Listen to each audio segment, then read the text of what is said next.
Hi everyone, my name's David Peters. I'm from Peters Professional Education.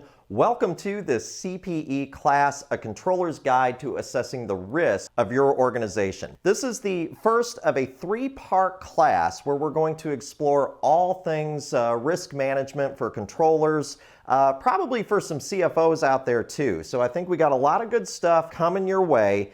So let's jump in. So here's a list of your learning objectives for today. Really what we're going to try to do in this first course is lay out some risk management basics. We're also going to be talking a bit about how we actually measure and score risk. So once we've sort of identified what those risks are, how exactly do we go about scoring and evaluating those things? So anyway, so I think there's a lot here, and if you are a CPA who is in charge of these things in your organization, I think you're going to find this course to be incredibly helpful. So let's start from the top. I mean, the fact is that this is a CPE course primarily geared towards CPAs, right? So why are we talking about risk management? Well, here's the thing. The AICPA would say that the role of the accountant is changing, and that's probably, at least anecdotally, when I talk to CPAs across the country, that's what they would say too. They would say that their role has really expanded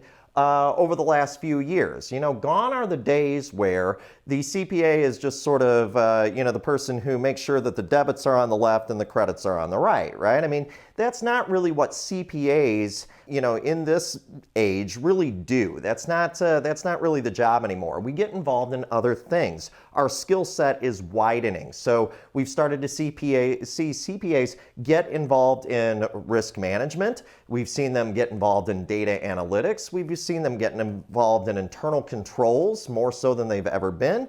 We've seen them get involved in other aspects of operations that really weren't sort of classically a part of the job.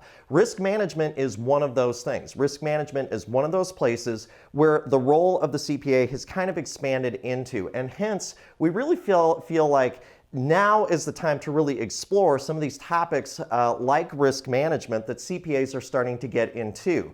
The AICPA has said that, we're stepping into other places. And so gone are the days of just the bookkeeper. So this risk management course sort of speaks to that expanding role. The other thing is that a good bit of the time, accountants are usually considered to be sort of the watchdogs of the organization. I think a lot of that has to do with the fact that, CPAs tend to be pretty trusted. I mean, if you ever read any of the academic studies that have been done on most trusted professions and things like that, one of the things that you'll find is that CPAs tend to be a pretty trusted profession. And so kind of in that position of trust, the fact is that a lot of times organizations recognize that and they say, you know what, hey, we need to make it so that our CPAs are the ones that are really sort of watching out for the well-being of the organization. And so it only sort of makes sense that CPAs would be in charge or at least heavily involved with the risk management function of the organization.